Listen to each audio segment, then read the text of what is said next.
Right. Thank you. Thank you guys for your patience. My name is Aisha Montgomery. I'm glad to be here. And we're going to kick off this presentation. And thank you for the opportunity to share my work that we've been doing for cancer disparity in rural areas. So if we go back 40 years into the 70s and 80s, Appalachia actually had the lowest cancer mortality rates in the entire US. And now here currently, they have the highest mortality rates. So in Appalachia, cancer is the leading cause of death. And if you're looking at the map, we focus on the most rural areas, which is Central Appalachia. That's the yellow. In Central Appalachia, the mortality rates are 32% higher than the US average and 15% higher than in the metropolitan counties surrounding it. The top three cancers in this area are colorectal, lung, and cervical. And we focus on colorectal for our project. So now let's take a little bit closer look at what's going on in Appalachia. It's recognized as an under-resourced, medically underserved region by the NIMHD. We all know that social determinants of health greatly affect cancer outcomes. So in Central Appalachia, we can, aside from them being very rural, we can see that the education levels are slightly lower. There's high unemployment and lots of poverty. The patients in Appalachia also have high rates of being uninsured. And on top of that, they also have trouble accessing primary care. And their access to specialty care when they do get cancer is even much lower.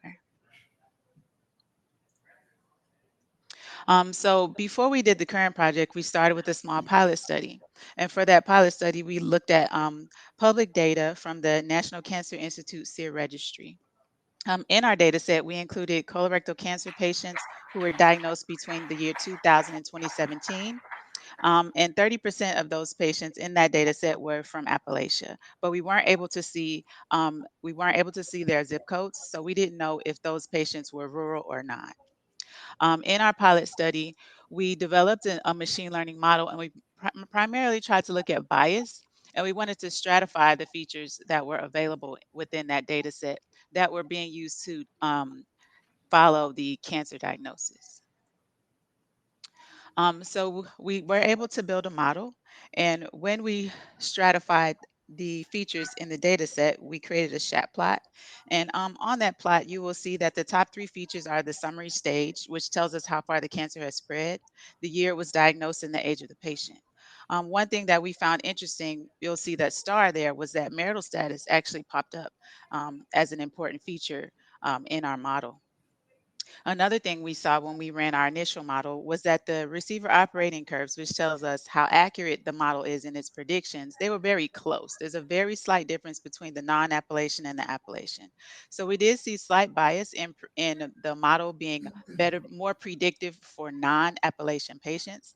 However, it was too close to call. So we decided to do a little bit more work and we changed our approach a little bit. So what the pilot showed us was that we needed to try to use a different data source to really get to the root of the problem. So for this project, we used electronic health records data, which we acquired directly from health systems in Appalachia. And we also asked them to provide us as much social determinant features as they had available in their EHR. So we hypothesized that using the EHR data would reduce the level of bias and improve the predictability of the model. We also hypothesized that using the social determinant variables would make the model stronger as well, because we strongly believe that these variables are what are contributing to this disparity in this area. So what we did for this project was we were able to get data from three community cancer centers in rural Appalachia. We had to do several pre-processing steps before we were able to use the data, but we did have a successful data set created. It's important to note that all the data we used was de-identified because we didn't want to compromise the patients, and we did have conversations with healthcare systems to ensure them of our security measures. Here's a little bit about our study design. So in our combined data set, we had 7,000 patients, again, colorectal cancer patients from 3 states. And this data set was actually about 50% rural because we were able to get partial zip codes from these patients. We applied 3 machine learning methods and the XGBoost was the best method. We were able to stratify some ESTO features, and we tested 3 different versions of the model. The first version used only clinical data features, tumor stage, grade. The second version used the social determinant features, which I'll show you what we had. And the third version of the model combined the clinical and the ESTO features. Sorry about that. So the first thing we found with our model, you'll see the 3 curves there from the 3 different models. And the purple is what we want to focus on. Model C. This was our model which combined both clinical and social determinant features. This model actually had the highest receiver operating characteristic curve, which means that this model had the highest true positivity rate in predicting survival in the patient data set. So the AUC there, the area under that highest curve was 0.791. We also were able to stratify the data features for each of the 3 models. So the first model, you'll see those are only clinical features that are commonly used to diagnose cancer and predict outcomes. The second model used only the social demographic features we were able to access in that EHR. So we had their marital status, employment, that whether they had insurance and what type of insurance. We were able to get partial zip codes, which told us if these patients lived in rural counties or non-rural counties within Appalachia. So you'll see there stratifying just the social determinants, age, marital status again, and employment status were the top 3 features. What happened when we combined the features with the clinical features, not only did the model performance improve, but we see that marital status is right there in the top 3 features. This confirms our hypothesis, our thoughts that the social determinant factors in this area are highly contributive to the patient's ability to survive their cancer diagnosis. So these are just overall achievements that we established in this project, along with our machine learning objectives. We did do some AI/ML training with some students from a college in rural Appalachia, and they were able to do AI/ML training and develop their own projects that they felt were significant to their area. And then we established some very strong community partnerships, which I will show you later on.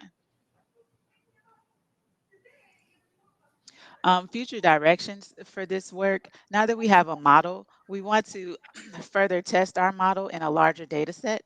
So the map is showing you where the most rural areas of the United States are. One of the things that we want to try to do in our data set is balance it out because our data set was quite small and it was 50% rural, but the United States is 20% rural. So we want to find a more balance in our data set. Um, we also want to look more closely at the ESTO features. And now that we know that they have an effect on cancer survival, we want to figure out what is it and quantify those effects. So which insured and versus non-insured patients have a better survival? What relationship statuses support survival? That's important. And how does employment affect survival? It's very important if we want to address disparities that we start to now incorporate these ESTO features in our treatment plans and develop programs that give the patients the support they need beyond just clinical care. We want to test other machine learning models. And ultimately, what we want to do is work with our community partners to develop intervention and policies, which are including social determinant factors in treatment plans. I just want to take a second to acknowledge my study team and the project partners that we developed through this study. And lastly, I want to say thank you for listening. Thank you for your time. It's been a pleasure.